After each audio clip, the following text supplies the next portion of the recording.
If you ever wanted help on filling out your police background packet, this one is for you. Let's discuss.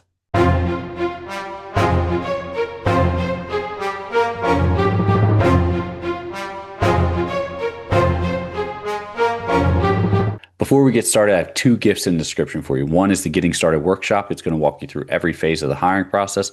Plus, there's some hidden bonuses in there. Next is a coaching call with any member of my team or even myself, if you'd like, where you can go on, discuss maybe your background packet or any other considerations you have about your police hiring process. And we'd be glad to sit down and speak with you. Now, filling out your police background packet.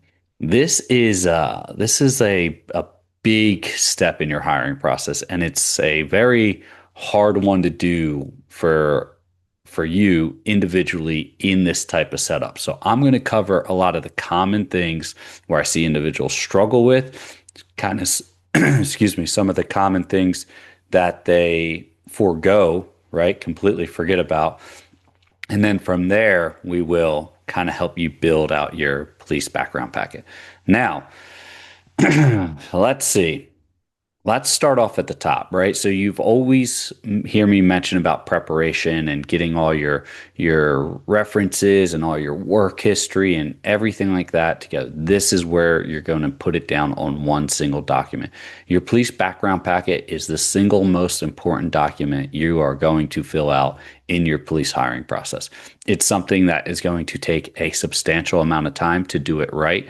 If a department says, hey, we've given you this and you need to return it in 7 days, and you've never started or you haven't done any of the preparation stuff I've talked about in the past, you most likely aren't going to get it done. And if you do get it done, it's not going to be good enough to get hired typically. And I'm not saying that it's never that case, but unless you don't have a lot of life history or you know every aspect by memory and every phone number and every email address and every actual address, you're going to have a real hard time completing this in 7 days.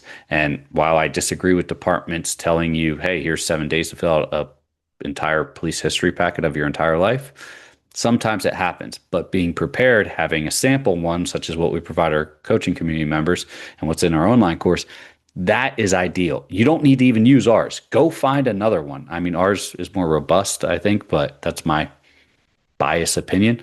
But go find a sample PHS or find any old PHS online and then use that as a sample. And at least you'll be hopefully 60, 70, 80, maybe even 90% of the way there for what you need. And then those 7 days are pretty cut and dry, straightforward for you just copying things over. Now, filling it out. What's it going to look like? First, it's going to look like a basic information of yourself, who you are, where you live, family members, things along those lines. That's going to be a basic breakdown of it. But then we get into the meat and potatoes of it. So they might ask you about family members and say, hey, do any of these family members have criminal histories? If you know that your father or mother or brother and sister have been arrested at some point in time, you might want to sit down and have that talk with them and say, hey, can you just give me the cliff notes? I don't need your perspective. Just say, what were you arrested for? Were you dismissed? Was it a conviction? Was it a plea deal? Sometimes these individuals don't want to talk about it. And that's fine. You can try to articulate that, but that's just another hurdle that comes in your way of filling out your background packet or even your background interview later after you submit this. So that's family, right? And then it might go into references and aliases, or excuse me, not aliases, references and how long you know them. Don't put a reference down that has been to jail. Just throwing it out there. You do you, but I'm going to highly recommend you don't put down a personal reference that's has a lot of criminal history behind them. It happens. The After you fill out your references, they'll ask you how long you've known them. They'll ask you how you know them, right? And then we kind of get into a little bit more where you get into your work history. And in your work history, they're going to ask you some basic questions of what was the organization? What dates did you work there? Yes, try to be as specific as possible and provide a supervisor's contact information and up to two coworkers' contact information. If you're sitting here thinking and your mind's exploding, Frank, I don't even remember, I've worked at this place 20 years ago. I don't even have my coworkers' contact information. I don't even know if my supervisor, or I know my supervisor still doesn't work there anymore. That's fine.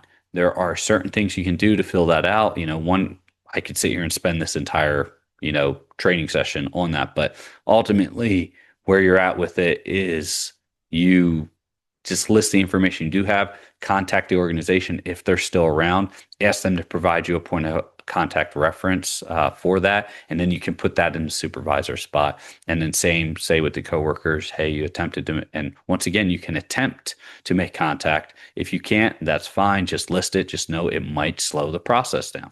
All right. It's not going to be an immediate DQ as long as you did the legwork beforehand. If you just said, hey, I don't know these people, and you just put NA not available, the background investigator is going to sit down and talk with you. It's like, hey, what did you do to try and make contact? Did you look them up on Facebook? Did you look them up on or any social media? Did you look them up on? Did you look them up, or did you try to make contact with any old contact numbers you had? Did you try to recall any information? If your answer is no, they're going to just get rid of you. Next after your work reference, and this could go back 10 years or it could go back your entire life of employment. And for older candidates, once you get up in the age right where I'm at and older, you have a lot of work history behind you, right? And you're gonna have to list that. And then they're gonna also ask you is why did you leave, right? And then if you were terminated, you have to put terminated, right? And then you're gonna have to explain the termination. A lot of times I'm going to give you the biggest tip right now. Don't put down on there that, oh, the management was horrible and, no. If it wasn't the right fit for you, don't even put it wasn't the right fit. Just say you left for a better opportunity, right? It's great. Don't let your drama come through on your background packet, right? It does not sell. Matter of fact, all it kind of does is make the background investigator and the hiring officials wondering if you were the problem. If you put three different places down where management was toxic work environment, supervisor was, unprofessional, but you put that on three different places of employment, they're going to start wondering, was it them or was it you? And you don't want them wondering that. All right. I'm not saying that that might not have been the case, but be the humble professional, right? Take the high road and just say, hey, found another opportunity and decided to pursue a better opportunity. Be professional about it. Okay, so we leave work. We're going to get into education. Everyone's like, oh, education can't hurt me. It's just education. Either I have it or I don't have it. Well, that's not entirely true. So then you get into education. And if you think, oh, I don't have any university, so they're not going to want my transcripts, that's not true. If you don't have any university or college, then they are going to ask you for your high school transcripts. So be prepared for that. Yeah. If you went to school in another country, they're going to ask you to get your transcripts translated. And I don't just mean the verbiage. I mean to see if it's even eligible for credit evaluation. Keep that in mind. After that, they're going to ask you about GPAs or any academic probations or any suspensions or expulsions. Yep. Education can hurt you too. So they're going to ask you about all that. If that ever did occur, they're going to contact all these schools and ask for this. And you're going to sign a release of information giving them access to do this. So be honest. Put that down, right? List it. Make sure you articulate what it is. This is where people are messing up, right? I'm gonna go off on a tangent here. If you were suspended because you were in a fist fight or you got into a fight, be professional about it. But hey, there was a verbal altercation where I was assaulted and I defended myself, and it led to, we had a zero tolerance policy, so it led to both individuals being suspended. Don't put that if you were the aggressor, right? Do not put that. If you were the aggressor, or if it was just a mutual, an affray, a mutual combat, then you would just say, hey, yeah, there was an altercation, a physical altercation I had at school where me and another student, as I stated, we got into a physical altercation with each other. Whether no one was at fault or whether you were the initial instigator, you just say we got into a physical altercation with each other due to our zero tolerance. We were both suspended. I learned my lesson, never got into a physical altercation again, or never got suspended for that again. Whatever. Just be honest. For the love of everything, just be honest. Next is so after that, then we get into your kind of criminal history-ish. It might be driving. They might start off with driving. Driving might be towards the end, but we'll dive into criminal history. So criminal history, they're going to start with the major stuff: convicted felons, um, convicted of domestic violence, any firearm related situations or charges. And then you need to read the directions super clear here. If it asks you, please list any incidents where you've been involved in this or any incidents of misdemeanors, felonies, or anything that would attest to a misdemeanor or felony had you been caught, you would list that, right? You will not try to play legalese here. You'll just list it and then you articulate the facts of the circumstances. Only the facts, not your perspective. Your perspective is what ruins the chances for most of the candidates that are really good eligible candidates that don't make it through the hiring process. It's perspective. Don't put your perspective. Only put the facts of the situation. Hey, have you ever received a speeding ticket? Right? Yes. How fast were you going? I was ticketed, right? The ticket was for 75 in a 60-mile-an-hour zone. Great. Those are the facts. Don't say, well, I think I was going faster than 75, but I'm not too sure. And he said he clocked me at 75, but I think I was going fast. No, that's perspective. You're unsure. Stick to the facts. Yes, I received a moving violation for going 75 in a 60. I paid the fine due to the fact I knew I was at fault, and I made it a point to make sure I monitor my driving better as I matured. Excuse me. So now, that's one component. But anyway, back to your criminal history. It's going to be anything that you've ever been caught for and anything that you've ever done but never been caught for. So don't just think like, oh, I've never been arrested. Well, if you've done something that would have got you arrested, be prepared to explain it and articulate it. All right. But stick to the section it belongs in. If it says, have you ever been convicted of these? And you've never been convicted of them, then the answer to that is no. If it asks you, have you ever engaged in any of these activities, and you have engaged in those activities, even whether or not you've been charged or convicted, then you would list them. If it says, have you ever been charged and or convicted, right? That means if you were given a charge for I don't know. Let's go back a couple decades here. Let's say you were charged with possession of marijuana back when that was still a big thing in most states, but you were never convicted of it. Well, then you would still list that under that question's instructions. Have you ever been charged and or convicted of XYZ? Right?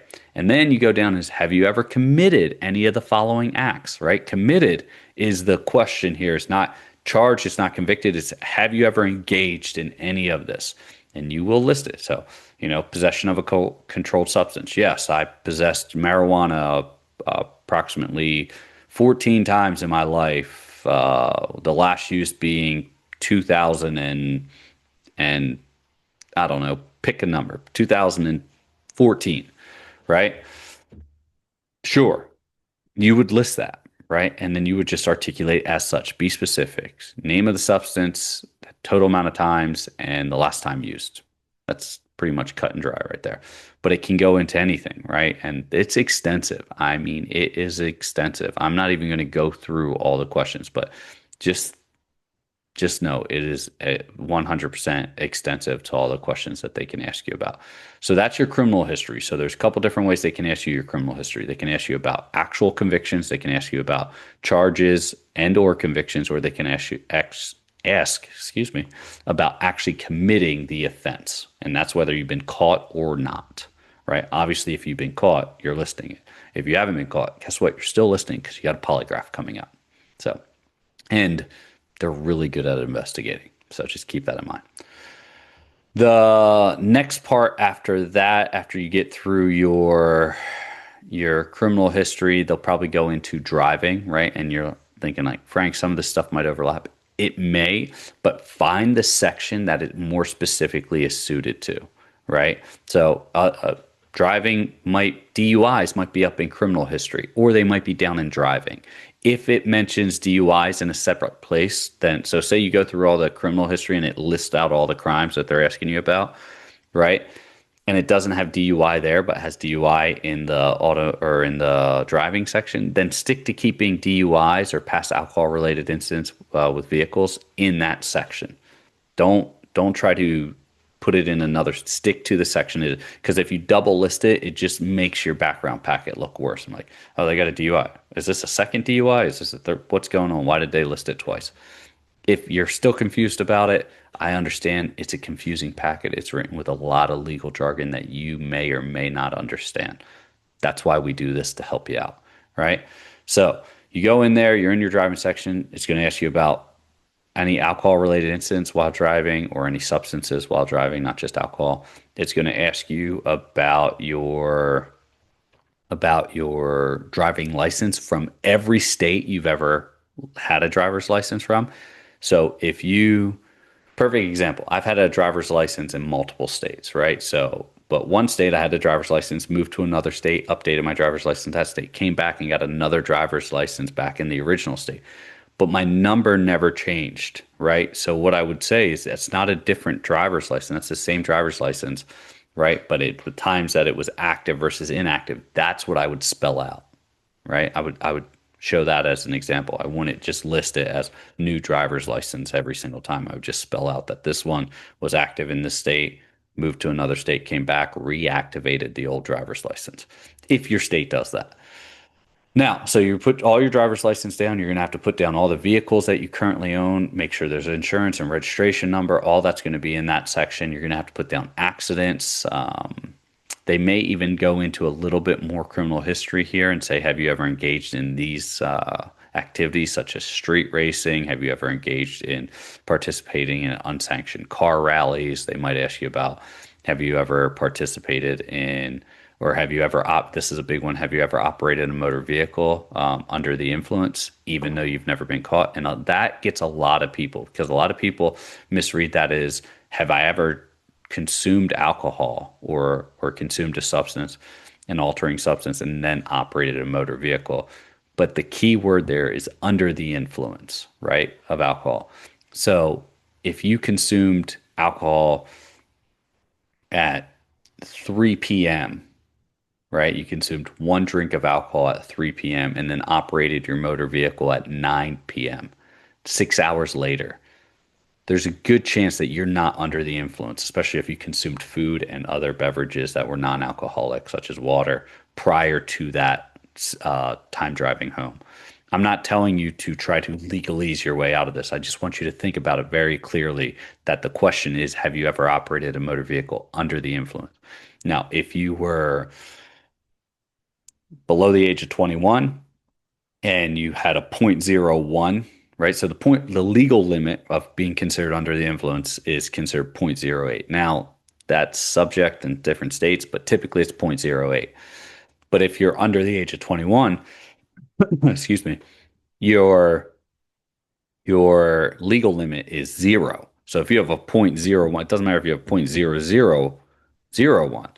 Technically, at that point in time, you would be considered under the influence. Now, once again, that same concept applies, right? Where even if you did underage drink, which hopefully you didn't, but even if you did, and you went from a point zero, or you had one drink at 3 p.m. and then at 9 p.m. you drove home, there's a good chance, once again, that is 100% dissipated. One drink is dissipated out of your system. But it's going to come down to you and your heart and soul as to determine whether or not you were actually inebriated or under the influence when you operated a motor vehicle. But that question will be on there. That one trips up a lot of people, just so you know. Hopefully, I did a really good job explaining that. If not, if I made it more confusing, sign up for a call. One of the instructors will break it down for you. The next one would be, so after, excuse me, after driving, then you would have, after driving, then you would have, you might get into a little bit more specific stuff. So they ask you about your military experience, right? So to start off with asking you if you are a male born before a certain time, and if you've registered for selective service. If you are a male born after a certain time or before a certain time, and you are required to register for selective service, and you don't ever remember doing that, there's a good chance, this happens with so many of my coaching members, there's a good chance that your parents did it for you or you did it in school and just don't recall. Make sure you do that. All right. You can go right on to the selective service website and register. But if it's too late after a certain point in time, you will be ineligible to register. And that could be a catastrophic factor for males. That being said, most of the time I find people tend to, when they put in their information, they tend to find that they actually do have a registration there. You will need that a copy of that card and that registration number for males. Females, this doesn't apply to you. The After that, it asks you about your military experience. If you do have military experience, you're going to have to list it all here. They're going to ask you about reprimands, Article 15s, UCMJ issues, any type of alcohol-related incidents, kind of like a whole nother mini packet just about your military time. If you've never had any service in the military, you would just mark no. Some PHSs or some background packets will ask you, have you ever applied to the U.S. military and were you denied? And if that does pertain to you, you'll have to fill that out. And then once again, we have to articulate what was the reason, because government organization denied you employment. You're applying to another government organization. You're going to have to articulate that really well, why this one should still accept you when this one said no. So that would be that. And then they can go into more of a law enforcement, any prior law enforcement. So if you were prior law enforcement and you apply to another position, you're going to have to fill out all prior law enforcement stuff. Have you ever been reprimanded? Were you ever placed on suspension? What were your scores and transcripts from your academies or academy if you only have one? There's a multitude of things there. So it's it is a bit it is a bit extensive, right? And I'm kind of giving you the Cliff Note version of it right now, but there's a lot that goes into this, right? There's a lot of key questions that I see people really mess up on.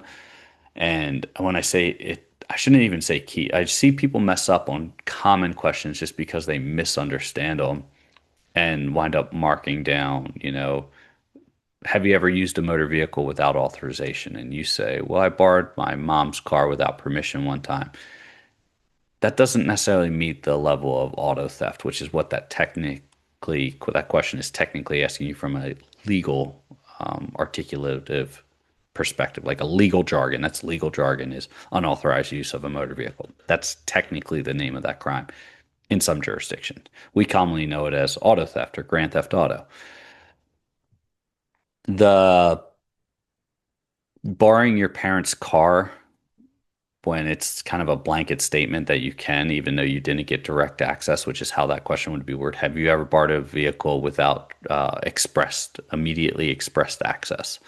Um, that's kind of how they word those questions, which can trip some people up. So just keep that in mind. There's a lot that goes into this. There's so much more than this. And if you're having trouble with your background packet, jump on the coaching call. It's down in the description below. We'd be glad to sit down, talk it over with you, see how we can help you out.